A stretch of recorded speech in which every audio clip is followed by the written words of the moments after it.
વર્તમાન સમયમાં સમયદાન પણ શ્રેષ્ઠ દાન કહેવાય છે. પૂજ્ય ડોક્ટર વાગીશ કુમાર મહારાજ શ્રી. દાનો અનેક પ્રકારના છે, પણ વર્તમાન સમયમાં સમયદાન પણ શ્રેષ્ઠ દાન કહેવાય છે.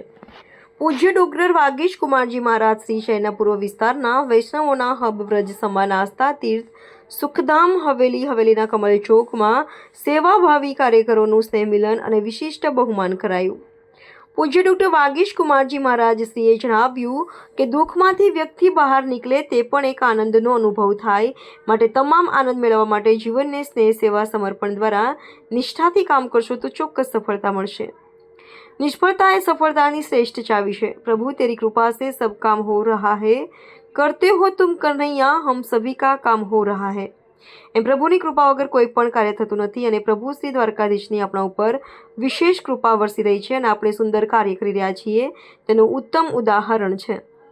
જીવનસાથી સંમેલન સમયદાનની વાત કરતા વિનોબા ભાવેની ચળવળને યાદ કરીને ગામે ગામ ભૂદાન કરવા માટે વિનોબા ભાવે સમય આપી શકે તેવા વ્યક્તિઓની શોધ કરી હતી.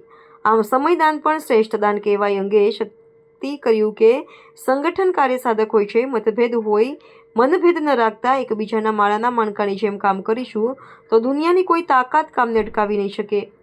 ઝઘડો હોય એમાંથી પ્રેમ ઊભો થાય એમ આપણે સૌએ ભેગા મળીને વિવિધતામાં એકતા દ્વારા કોઈ પણ કાર્ય કરીશું તે તો પ્રભુની કૃપાથી પાર પાડીશું, એમાં લેશ માત્ર શંકા નથી. આમ હવેલીના સેવાભાવી કાર્યકરો, મીડિયા, પાઠશાળાની બહેનો, મંદિર પરિસરના સેવાભાવી સેવકો વગેરેનું પૂજ્યશ્રીના કરકમલો દ્વારા ખેસ ઓઢાડી સ્મૃતિચિહ્ન આપીને વિશિષ્ટ બહુમાન કરવામાં હતું.